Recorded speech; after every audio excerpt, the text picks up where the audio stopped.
Hi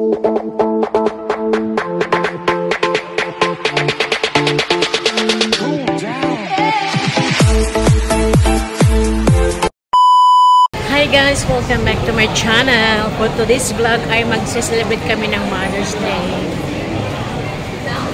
So, ititreat ako ng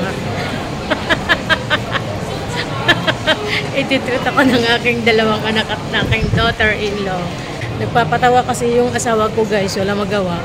So, kakain kami dito sa Swensen.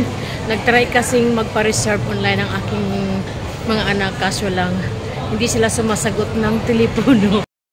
Ayan, so dito kami sa Swensen kakain.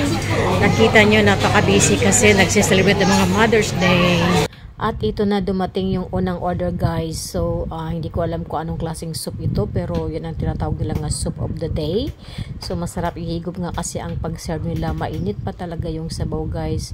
Hindi ko alam kung anong pangalan yan. Basta yun na yun. At ito naman ang in-order ko, fish and chips lang siya guys, no? Kasi malalaki din siya. So, ang hirap ng ubusin. No? So, tamang-tama lang yan. Hindi siya masyadong mabigat sa tiyan. At yan naman ang in-order ni panganay, no? So, hindi ko rin siya alam. Basta kayo na yun. Pagkain, makakain din. Ito naman kay Bunso. Para siyang baked rice na meron siyang may seafood sa loob. Mukhang masarap naman. So guys, at iyon, tapos na kami mag-celebrate ng aming Mother's Day. Napaka-simple lang. No? So, ang hindi maganda kasi parang hindi kami nag-enjoy sa pagkain doon sa Swensen dahil unang-una napaka-init sa loob. Parang walang aircon. So, this time guys, ay magluluto naman tayo ng aming pang-dinner. So, this time, tatlong po tayo uli ang ating lulutuin. Pero, ang una kong lulutuin ay cream chicken pastel. At saka magluto din tayo ng sweet and sour fish. At magluluto din ako ng black bean soup. Spare ribs black bean soup. Ito yung ating black beans. Ayan. Para po sa ating pork spare ribs soup. So, isok muna natin ito mamaya sa tubig. So, habang nagpapakulo ako doon, pinapakuluan ko yung guys, yung pork spare ribs. No, and then mamaya, kasi unang kulo yun.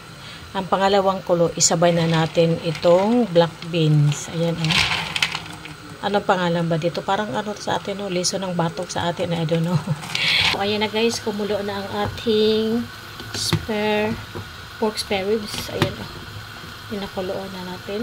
Kulong-kulo na siya. Lalagyan na natin ang ating black beans. Ayan.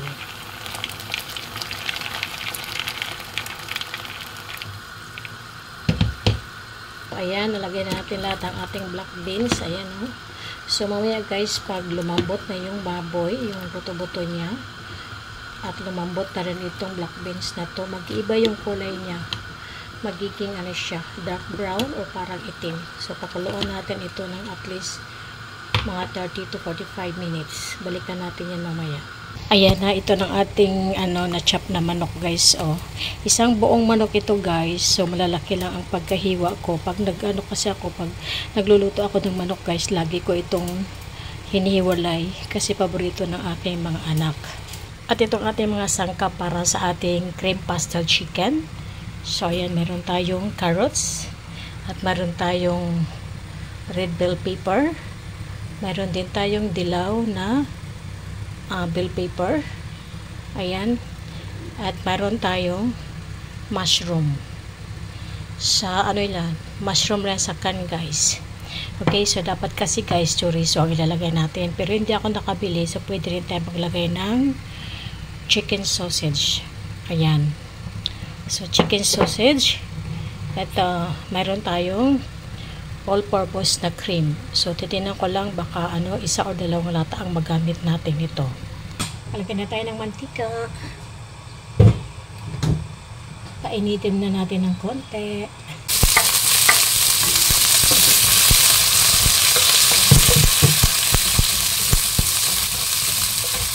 Yung garlic.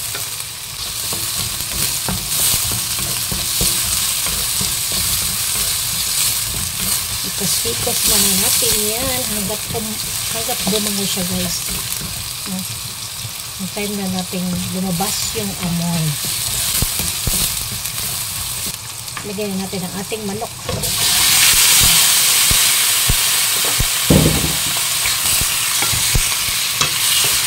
Tapos pagdalalain lang natin. Yan, halo-haloin lang natin. So, ayan na siya guys. Lumabas na yung pinaka-juice niya. Diba? Ang bango-bango. Ang bango-bango. Ayan. So, maglagay ako ng isang chicken cube. Isang chicken cube. Pampalasa. Maglagay tayo ng konting light sauce. Parang tuyo sa atin. Kaya nang bahala kung paano nyo tsansahin yan. Ayan. Ito pa.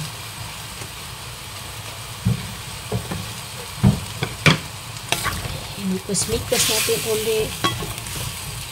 Ayan. Mikos-mikos lang natin yan. Ang bango na niya guys. Lalagay tayo ng konting tubig. Yan. At palambutin. Antayin natin uli ito at least mga 30 minutes na para lumambot ang kanyang manok. Pag lumambot na yan, then isunod na natin yung ibang sangkap. Takpan muna natin. Ayan na guys, malambot na ang ating manok. So isunod na natin ang ating carrots.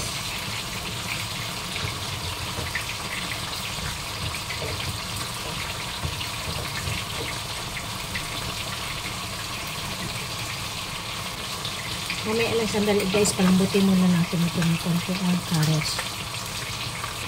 Lagyan na rin muna natin ang ating cream. All-purpose cream, ilagay muna natin. Ayan.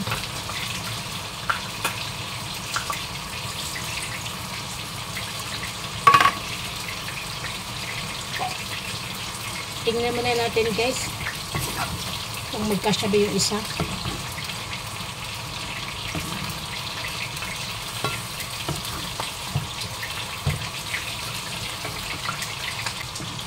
Parang pwede na yung isa guys kasi parang ang dami na, okay na siya. Ayan. Kasi pag dalawain natin baka sobrang lapot naman. Pakuluin din muna. Ilunod na natin ang ibang sangkap, ang sausage.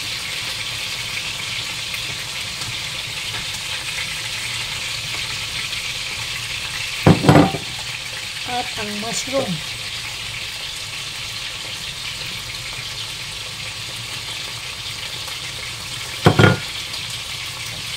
Ang ating mga bell pepper.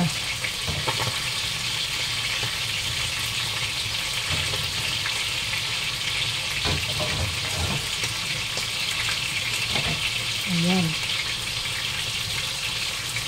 Likas-likas muna natin.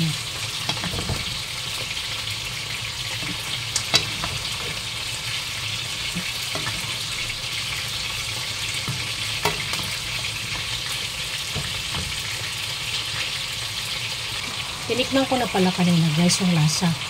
Okay na siya. Ayan. Hindi siya masyadong malat. Hindi rin siya matabang. Okay lang.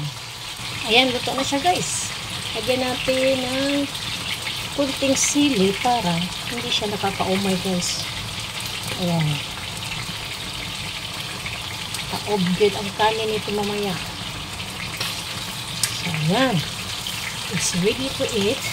So, nagpiprito pa ako mga isla para gawin natin ng sweet and sour fish.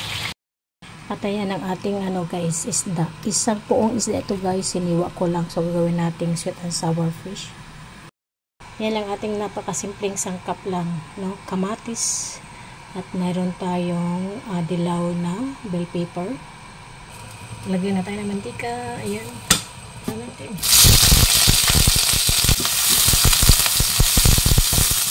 Ang bawang. Bawang na gagawin ng amoy na makapasok Napakasimple lang dito na sweet and sour guys. Kasi ayaw ko rin maglagay ng pineapple. Ayaw ko rin maglagay ng ano ba yung dapat ilagay. Basta gano'n lang ang ating sweet and sour fish. Ating kamatis. So itong kamatis na natin talaga itong lutuin, no? Hintayin na natin maluto talaga yung guys. Ayan. Maglagay tayo ng konting tubig. Ito naman. Ang ating atsal.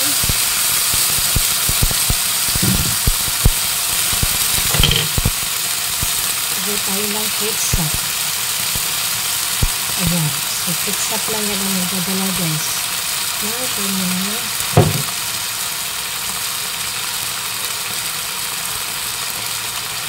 Ng kanyang sweet at saka ng sour. Ayan. Patuloy muna natin yan. So, ayan na siya. Ilulod na natin ang ating isda. Ayan. O, diba? Ganyan lang kasimple.